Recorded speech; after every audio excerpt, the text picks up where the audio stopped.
এই খবৰটোৱে আপোনালোক সকলোকে অনুপ্ৰাণিত কৰিব। আমি ক'বলৈ আহিছোঁ এগৰাকী 102 বছৰ বয়সৰ আইতাৰ বিষয়ে। আৰু এই আইতাগৰাকীৰ যিটো কাহিনী, সেই কাহিনীয়ে আপোনালোক সকলোকে অনুপ্ৰাণিত কৰিব, কিয়নো এইবাৰৰ যিটো নিৰ্বাচন, অৰ্থাৎ কাইলৈ আমি সকলোৱে ভোটদান কৰিবলৈ যাম আৰু নিৰ্বাচন আয়োগ বা চৰকাৰৰ তৰফৰ পৰা সকলোৱে এই বিষয়টোত আটাইতকৈ গুৰুত্ব প্ৰদান কৰিছে যে গণতান্ত্ৰিক ব্যৱস্থাত আমাৰ সকলোৰে যিটো অধিকাৰ, ভোটদানৰ যিটো অধিকাৰ, সেইটো আমি সকলোৱে কৰিব লাগে। সেই 102 বছৰীয়া যিগৰাকী আইতা, সেই আইতাগৰাকী কিয় বিশেষ বা তেখেতৰ কাষলৈ আজি আমি কিয় আহিছোঁ, আপোনালোকক আজি আমি সেই কাহিনী ক'বলৈ আহিছোঁ। আহক, মোৰ সৈতে আইতাগৰাকী আমাৰ সৈতে আছে। তেখেতৰ নাম হৈছে লিলি বৰঠাকুৰ আৰু লিলি বৰঠাকুৰৰ বাসগৃহ হৈছে যোৰহাটৰ ঐতিহাসিক যি হাতীগড় দেৱালয়, সেই হাতীগড় দেৱালয়ৰ কাষতে তেখেতৰ বাসগৃহ। আমি আইতাগৰাকীৰ কাষলৈ আহোঁ আৰু আইতাৰ সৈতে কথাও পাতিম। কিন্তু কথা পতাত কিছু সমস্যা আছে, এইকাৰণে যে আইতাই এই বয়সত, তেখেতৰ নথি পত্ৰ অনুসৰি তেখেতৰ বয়স বৰ্তমান হৈছে 105 বছৰ আৰু প্ৰকৃত যিটো তেওঁলোকে পৰিয়ালে জনোৱা মতে বয়স 102 বছৰ হৈছে। আৰু এই 102 বছৰীয়া আইতাগৰাকী আমি দেখুৱাই ল'ব বিচাৰিছোঁ। এয়াই হৈছে আইতা আৰু লিলি বৰঠাকুৰ আইতা আমাৰ সৈতে আছে। আৰু সেই আইতা কিয় বিশেষ মই ক'ব বিচাৰিছোঁ যে আইতাই 1951 চনৰ পৰা, অৰ্থাৎ স্বৰাজোত্তৰ কালৰ ভাৰতৰ 1951 চনৰ পৰা কাইলৈৰ নিৰ্বাচনটোলৈকে প্ৰতিটো নিৰ্বাচনত ভোটদান কৰি আহিছে। আৰু যদি আমি হিচাপ কৰোঁ, মই হিচাপ কৰি চাইছিলোঁ যে 51 চনৰ পৰা যদি আমি 2000 চনলৈকে ধৰোঁ, তেনেহ'লে 49 বছৰ হয়। অৰ্থাৎ তেতিয়াই প্ৰায় 10টা, যদি আমি বিধানসভা বা লোকসভা তেনেধৰণৰ নিৰ্বাচন যদি ৰাফলি আমি হিচাপ কৰোঁ 10টা। ঠিক সেইদৰে 2001ৰ পৰা 26ৰ নিৰ্বাচনলৈকে 5 বছৰ মূৰে মূৰে হয়। 5টা, অৰ্থাৎ 10-5-15 বিধানসভা নিৰ্বাচন, লোকসভা নিৰ্বাচন, ঠিক সেইদৰে পঞ্চায়ত নিৰ্বাচন, প্ৰতিটো নিৰ্বাচনতে ভোটাধিকাৰ সাব্যস্ত কৰি আহিছে লিলি বৰঠাকুৰ আইতাই। আমি আইতাৰ সৈতে কথা পাতিম আৰু কিছু কথা আপোনালোকক জনাম যে আইতাৰ কথা পতাত কিছু সমস্যা আছে। মানে মোক পুনৰবাৰ কৈছে যে কাণেৰে নুশুনে, সেইকাৰণে ক'ব লাগিব যে আইতা, আজি আমি আপোনাৰ কাষলৈ আহিছোঁ।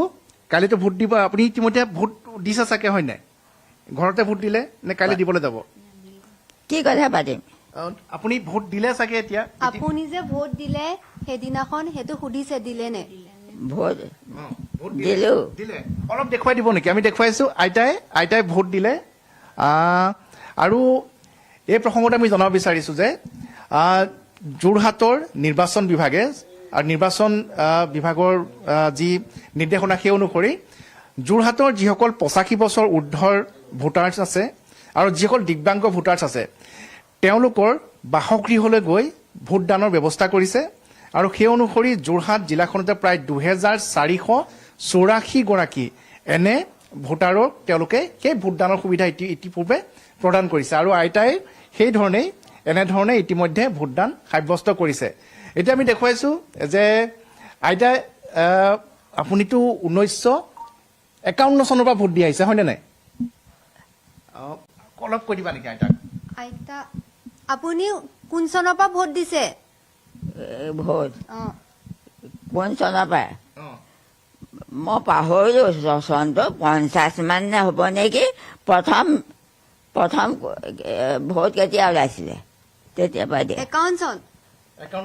তেতিয়াৰ পৰা দিয়ে। আৰু আপুনি সদায় ভোট দিবলৈ যায় তাৰমানে নিৰ্বাচন, হয় নাই? তেতিয়াৰ পৰা দিছিলে ভোট। 50 নে 51 নে চন পাহৰিলোঁ।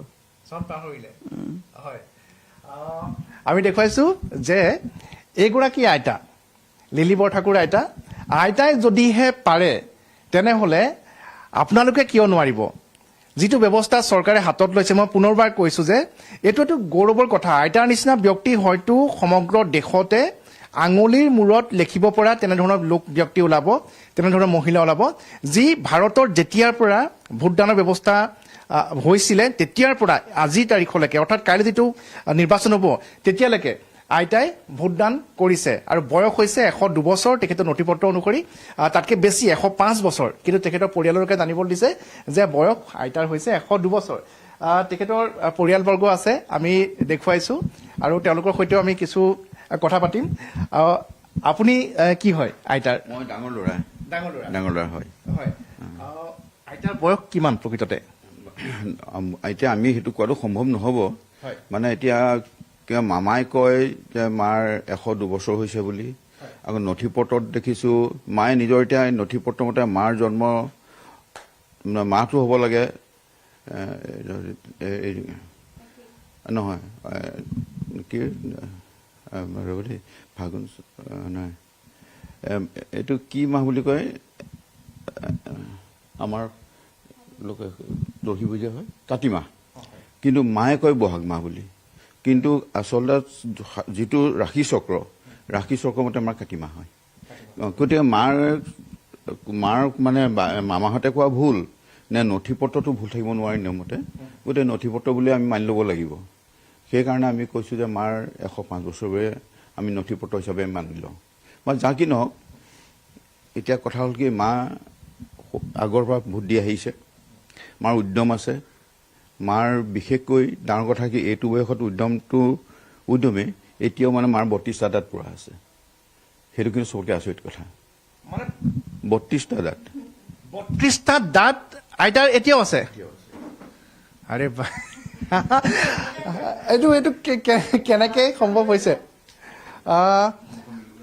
আইতা যিটো কথা কৈছে আমি যিটো জানিব পাৰিছোঁ, আইতাৰ 102 বছৰ বয়স, মানে 102 বছৰ বা 105 বছৰ হ'ব, আৰু আইতাৰ দাঁত গোটেইখিনি আছে। আইতা হাঁহি এটা মাৰি দিয়ক না। আইতা হাঁহি দিয়ক। আইতা হাঁহি দিয়ক না, আপোনাৰ দাঁতকেইটা চাবলৈ মন গৈছে। আইতাৰ দাঁত এতিয়াও আমি দেখুৱাইছোঁ 102 বছৰীয়া আইতা, আৰু আইতাক আমি হাঁহি দেখুৱাবলৈ কৈছোঁ যে আপোনালোকে আজিকালি কল্পনা কৰক যে যিসকল লোকৰ কিছুমান বেয়া অভ্যাস আছে, গুটখা ইত্যাদি খাই, তেওঁলোকৰতো 50 বছৰ নহওঁতে দাঁতৰ অৱস্থা নাইকিয়া হয়। কিন্তু এই আইতাগৰাকী যি উদ্যম, মই পুনৰবাৰ কৈছোঁ যে আমি এই বাতৰি সম্প্ৰচাৰ কৰিবলৈ এইকাৰণে আহিছোঁ যে ভোট দিবলৈ বহু লোকে কিছুমানে টেকেন ফৰ গ্ৰাণ্টেড হিচাপে লয় যে মই ভোটটোনো কিয় দিবলৈ যাম, কিছুমানে এলাহৰ বাবে নাযায়, যিহেতু চৰকাৰীভাৱে কাইলৈ দিনটো বন্ধ ঘোষণা কৰা হৈছে, সেইকাৰণে কিছুমানে ঘৰতে খানাৰ ভোজ ভাতৰ আয়োজন কৰিব। কিন্তু সেয়া নহয়, যিটো গণতান্ত্ৰিক অধিকাৰ সংবিধানে আমাক দিছে, সেইটোৱে আটাইতকৈ ডাঙৰ অধিকাৰ, যাৰ দ্বাৰা আপোনাৰ এটা ভোটে, সেই ভোটটোৱে আপুনি কাক দিছে সেয়া গোপনীয় হৈ থাকিব, আৰু চৰকাৰ ভঙা পতাত বহুখিনি আপুনি গুৰুত্ব লাভ কৰিব পাৰে। আৰু যদিহে আপোনাৰ কোনো পচন্দ নাই বা কিয় আপুনি কাৰোবাক পচন্দ নকৰে আপোনাৰ প্ৰাৰ্থীক, তেতিয়া নোটাত ভোট দিও আপুনি এক প্ৰকাৰ মৌনভাৱে আপুনি যেন প্ৰতিবাদো সাব্যস্ত কৰিব পাৰে। গতিকে ভোট দিবলৈ আমি সকলো আহিব লাগে। মই পুনৰ আইতাৰ সৈতে কথা পাতিম।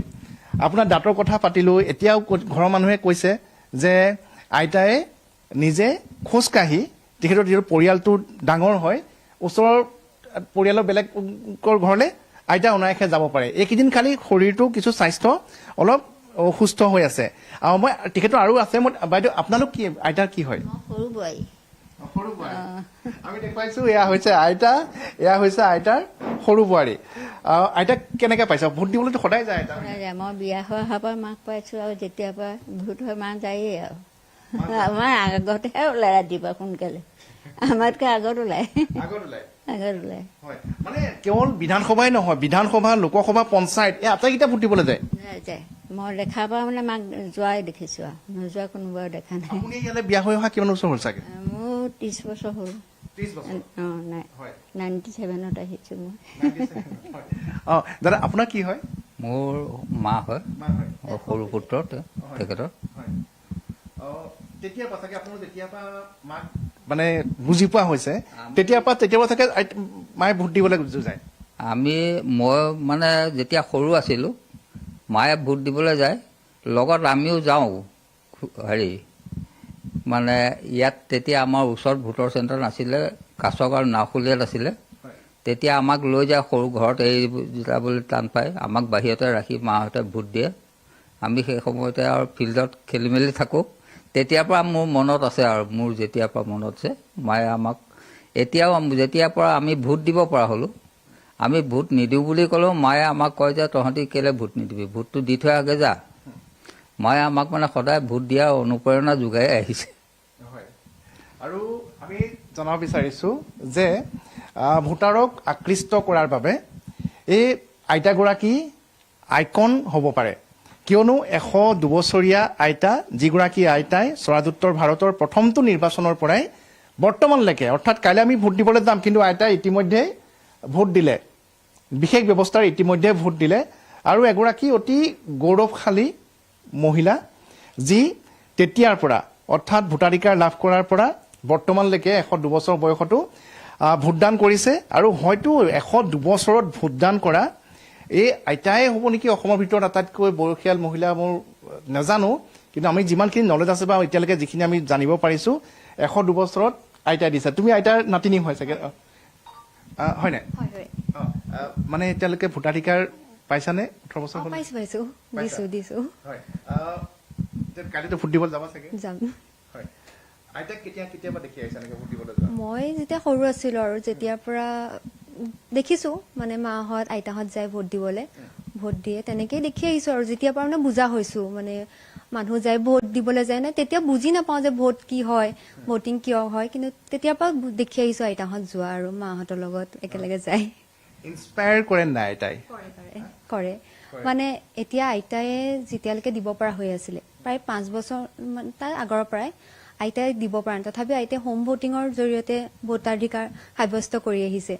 তো আমিবোৰেতো এতিয়া গৈ পেলাই দিব পাৰো, তো সেইটো দেখি পেলাই ইনস্পিৰেশ্যনটো আহে অলপ। হয়, ধন্যবাদ জনাইছো। এতিয়া মই আপোনাৰ পৰা এটা কথা জানিব বিচাৰিম, মানে সেইটো এই নিৰ্বাচনৰ সৈতে সম্পৰ্ক নাই, তাৰ সম্পৰ্কটো সম্পূৰ্ণৰূপে বেলেগ।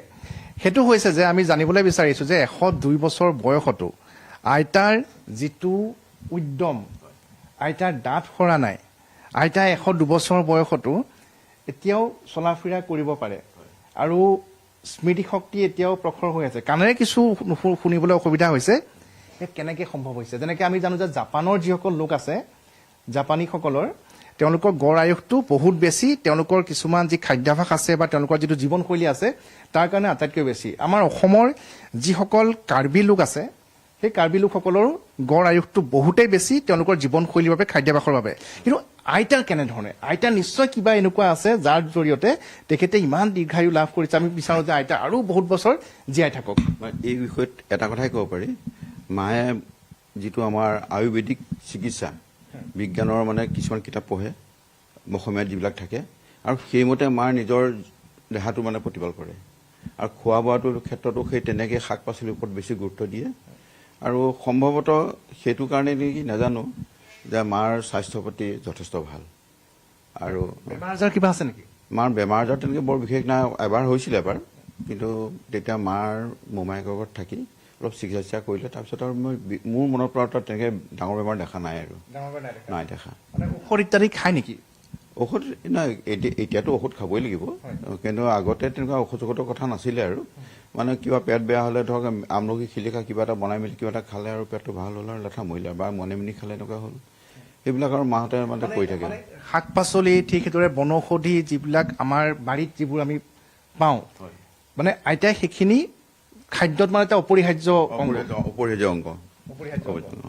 আৰু তাৰ উপৰি মানে কি আছে, এই সামাজিক ছেটিছফেকশ্যন কিছুমান আছে, আৰু সামাজিক কাম কৰি ভাল পায়, আৰু মনটো যে আনন্দত থাকে, মানুহৰ বয়সটো এনেও কমি থাকে।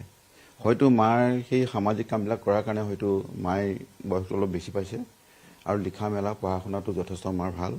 ইতিমধ্যে 5খন কিতাপ পাব্লিছ হ'ল, আৰু 6খনৰ মানে পাণ্ডুলিপি বনাই থোৱা আছে। কিবা এটা অনুষ্ঠান এটা কৰি পেলাই সেইখিনি প্ৰিণ্টিং কৰাৰ কথা চিন্তাটো মনত কৰি থকা হৈছে, তাকে অতি সোনকালে হয়তো আমি সেইটো কৰিম বুলি ভাবি আছোঁ। গতিকে সিমানখিনি এতিয়া লিখা পঢ়া কৰে। আজিয়ে মাৰ পৰা এটা কথা শুনিলোঁ যে মায়ে একাডেমিক শিক্ষাটো মানে স্কুলত গৈ পঢ়া নাই, ঘৰতে যি পঢ়িলে তাৰ ওপৰতে ভিত্তি কৰি 5খনকৈ কিতাপ লিখিলে, আৰু এতিয়া 6খন কিতাপৰ পাণ্ডুলিপি মোৰ হাতত জমা আছে। মই সেই কথাটো আজিহে গম পাইছোঁ যে স্কুল নোযোৱাকৈ পঢ়িছিলোঁ বুলি। গতিকে নিজৰ মাৰ কথা সেই কথাটো আজি কৈছে, তেতিয়া মই গম পাইছোঁ। মই আইতাক পুনৰবাৰ দেখুৱাই ল'ব বিচাৰিছোঁ নিউজ 18 অসম নৰ্থ ইষ্টৰ দৰ্শকসকলক। আমি আইতাৰ ওচৰলৈ পিছত আকৌ আহিম। এইবাৰ যে আইতাই ভোট দিবৰ বাবে যিটো ভোট দিবৰ বাবে সকলোকে যি অনুপ্ৰাণিত কৰিছে, সেই কাহিনীটোৰ বাবে, সেই ষ্টৰিটোৰ বাবে আজি আমি আইতাৰ কাষলৈ আহিছিলোঁ। কিন্তু ইয়ালৈ আহি যে জানিব পাৰিলোঁ যে তেখেতৰ সেই 102 বছৰ বয়সতো ইমান সজীৱ, সতেজ, উদ্যমী তাৰ আঁৰৰ কাহিনী কি সেয়া জানিবৰ বাবে পিছত পৰৱৰ্তী সময়ত আমি আইতাৰ কাষলৈ আকৌ আহিম। এতিয়া আপোনাৰ ওচৰলৈ আহি মোৰ এনেকুৱা লাগিছে যে কাইলৈ আমি বহুত ব্যস্ত থাকিম। আমি যিসকল কাইলৈ ৰিপৰ্টিঙত যাম আমি অতিকৈ ব্যস্ত থাকিম পুৱা প্ৰায় 6 বজাৰ পৰাই। কিন্তু এতিয়া কাইলৈ মই ভোটটো দিবই লাগিব, যিকোনো সময়তে ভোটটো দিবই লাগিব। মানে সেয়া আন একো নহ'লেও আইতাৰ কাৰণে দিব লাগিব। এতিয়া আইতা আপোনাৰ পৰা আমি বিদায় ল'ব বিচাৰিছোঁ। আপোনাৰ ওচৰলৈ আমি আকৌ আহিম কথা পাতিবলৈ। আপোনাৰ ওচৰলৈ আমি আকৌ কথা পাতিবলৈ আহিম পিছত আহিবা। একদম। আহিবা হয়। যি জানো কম, হয় জনাখিনি কম, নজনাখিনি নাই। হয় পাহৰি গলো বহুত কথা, বহুত কথা পাহৰি গৈছে। বহুত কথা বয়স হ'ল নহয়, হয় বহুত কথা পাহৰিলো। হয় মহাত্মা গান্ধী যেতিয়া অসমলৈ আহিছিলে হয় তেতিয়া আমাৰ বয়স আছিলে 6 বছৰ 7 বছৰ। হয় তেতিয়া হয় মোৰ দেউতাই দেখুৱাইছে কোৱা মহাত্মা গান্ধী চাহ মই চাই পেলাই কি চাবা, হয় একো পিন্ধা নাই কাপোৰ কানি। আমি ভাবিছোঁ ৰমক জমক হৈ ধুনীয়াকৈ আহিব, হয় নেচালো। হয় মায়ে হয় কৈছে মহাত্মা গান্ধীক চালি, হয় বৈ দেখিলো মই নেচালো কেলে হয় একো পিন্ধা নাই বোলো। হয় ধন্যবাদ জনাইছোঁ। আৰু আইতাৰ সৈতে আমি পুনৰবাৰ কথা পাতিবলৈ আহিম যে আইতাৰ কিছু বৰ্তমান কথা পাহৰিছে। আৰু আইতাৰ এই যি 102 বছৰতো ইমান সপ্ৰতিভ, ইমান উদ্যমী আৰু বিশেষকৈ প্ৰতিটো নিৰ্বাচনতে ভোটদান কৰি আহিছে। আৰু তাৰ বাবে যোৰহাট জিলা প্ৰশাসনৰ তৰফৰ পৰা আইতাকে ধৰি এনেধৰণৰ প্ৰায় যোৰহাট জিলাখনত 2484 গৰাকী যি 85 বছৰ ঊৰ্ধৰ ভোটাৰ আছে আৰু বাকী যিসকল দিব্যাংগ ভোটাৰ আছে তেওঁলোকক হোম ভোটিঙৰ ব্যৱস্থা যোৰহাট জিলা প্ৰশাসনে কৰিছে।